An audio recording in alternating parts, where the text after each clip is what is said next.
Go on. Entry number 4, Art. Petra Venge hangs her head and examines the hilt of her sheath knife. Transmat particles still swirl in the air around her like tiny flecks of dust as she steps forward back through the helm gate to answer her queen's summons. Marasov's voice washes over the chamber's stone and crystal. He belongs here, Petra. This place draws his old self out. She pauses, knowing Petra will be silent while allowing her to steep in the words. You saw it too? He should have never been allowed to leave. I wish I hadn't, Petra says with a heavy sigh. How am I to proceed? Mara stands on the terrace above her. Give him only morsels of who he could be, nothing substantial.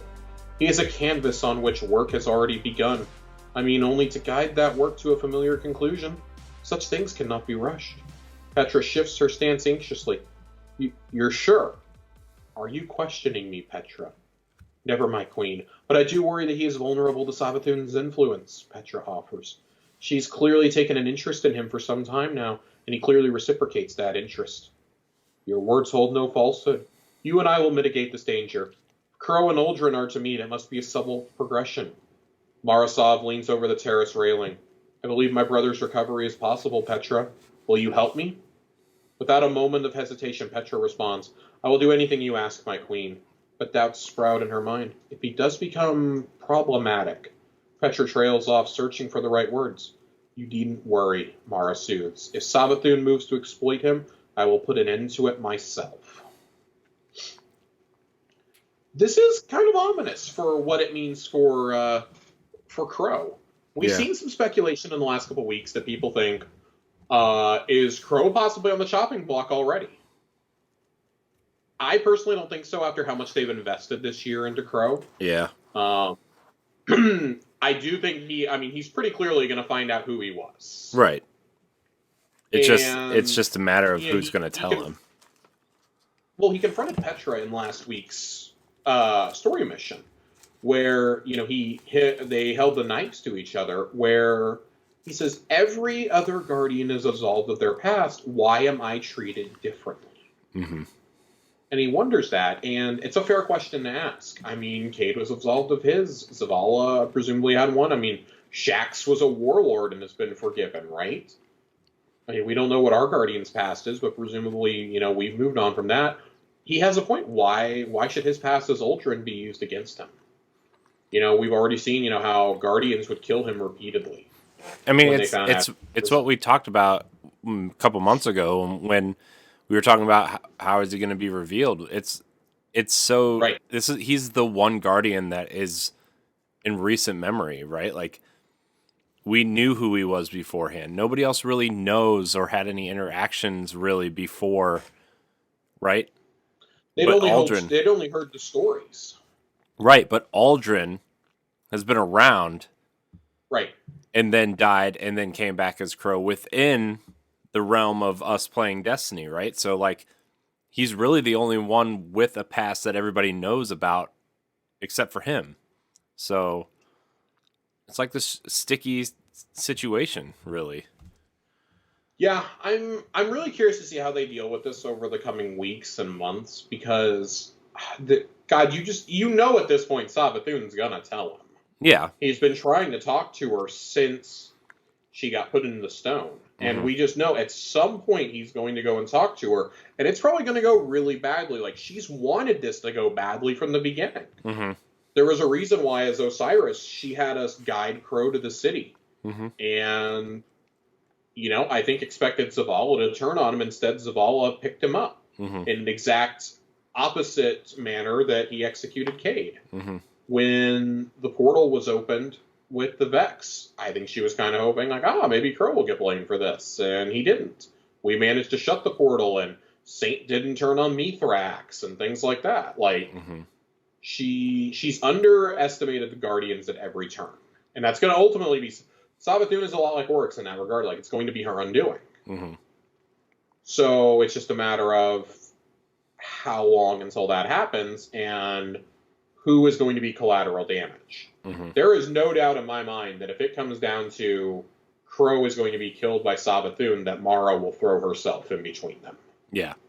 That Mara would sacrifice herself for Uldren, knowing that he can live I mean, first off, she's awoken, and they're awoken so they can live eternally to begin with, but that he could lead their people if need be. Mm-hmm. He is still the Prince of the Reef, even if he's reborn. Right.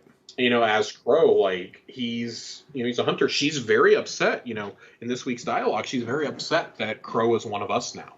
There's a difference between us being the Guardian, because she trusts us, mm-hmm. and her brother being reborn as one. And it's almost that, because she says, had certain of our events transpired the way they were meant to, I would have wielded Uldren Sov Lightbearer. So it begs the question, did Mara try to intercept Crow before Spider found him? Right. Or before we came into contact with him? Like, basically, mm-hmm. it's essentially like, once we came into contact with him, that was it. Like, when she found out he was resurrected, did she try to go find him before he became a quote-unquote in the fold of the Guardians, or before Spider found him to be exactly? Yeah. That would have been an interesting turn too, because like, mm-hmm. oh well, you had like she could have just explained to him, oh, you're my brother. This is what happened. This is what we went through together. But now you're a light bearer or whatever, and whatever.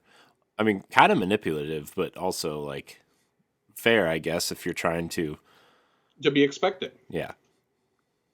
I mean, there's probably nobody who understands the line between light and dark better than Mara Sov. Yeah. Basically being, she was the second of the Awoken, but she's the queen. And I mean, I do think at some point we're probably going through the portal to the Distributary. Mm-hmm. We just are, flat out. Mm-hmm.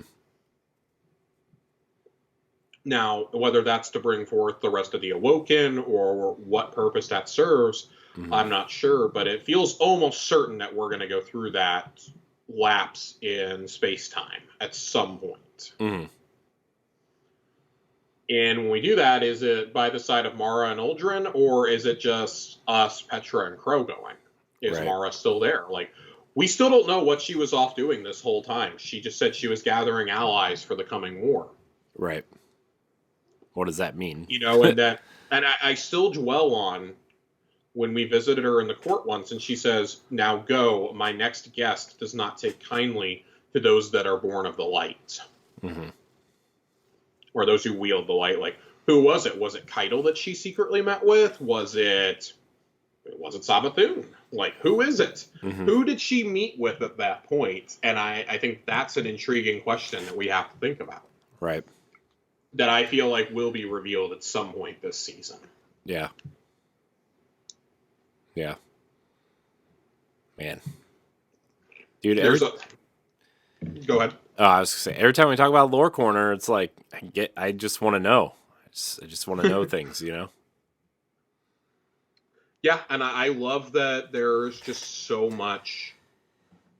There's so much to speculate about, but we know we're going to get so much more story jammed down our throats. Like, we're about halfway through the seasonal story. Well, the initial seasonal story right now. Mm-hmm.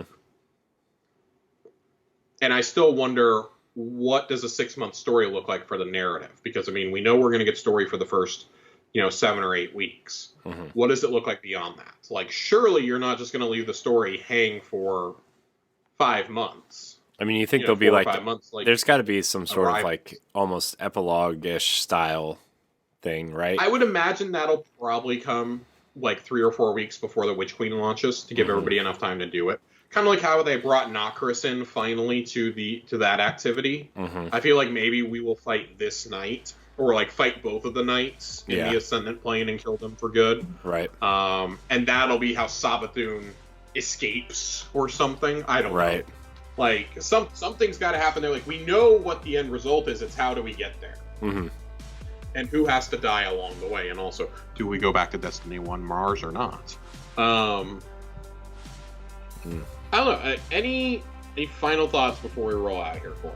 No, I'm good. I'm just looking forward to using this new exotic. I'm looking forward to trials. I'm looking forward to doing some more in-game stuff this weekend. It's gonna be a good time.